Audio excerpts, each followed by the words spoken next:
Alors, on a atteint un certain sommet de l'hubris créatrice de l'Homo Deus ce soir avec Jean-Paul. J'ai posé la question de l'idolâtrie, des idoles. Et lui, il soutient une thèse sur laquelle, de toute façon, l'homme a un pouvoir créateur et créatif qui lui permet de donner vie à tout ce qu'il adore. Et donc, par conséquent, il ne peut pas se tromper, il ne peut pas être dans le néant. Si des hommes adorent une idole, forcément cette idole, elle va se charger.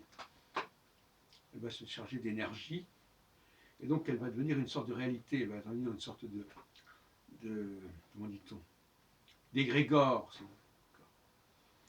Donc finalement, il y a une espèce d'hubris, c'est-à-dire de surenchère,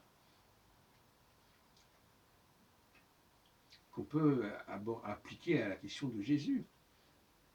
Si les hommes adorent Jésus, Jésus ne peut pas ne pas exister. Voilà le raisonnement qu'on peut entendre maintenant.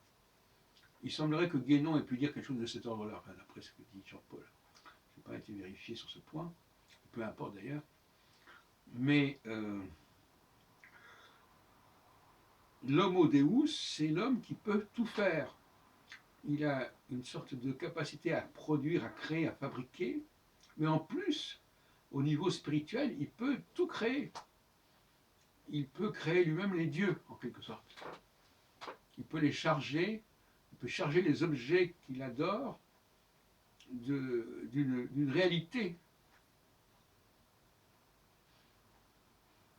Alors, c'est intéressant parce que moi, c'est pour ce que j'appelle l'amour de Dieu. Mais l'amour de Dieu, c'est comparable à l'amour pour une femme. C'est comparable au culte d'une idole des jeunes, etc. Tout ça, c'est des formes d'amour. Le viol aussi, c'est un amour malvenu.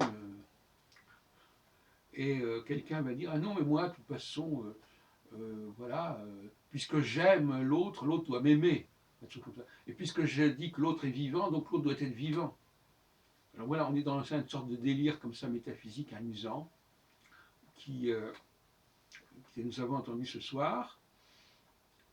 Je dois reconnaître que ça m'a intéressé et surpris en même temps, parce que je pensais qu'on entendrait des propos du genre, on ne peut pas avoir un rapport de réciprocité avec une idole, avec un objet, quel qu'il soit. Je ne peux pas imposer à quoi que ce soit une réciprocité, que ce soit une femme, que ce soit un dieu, que ce soit n'importe quoi.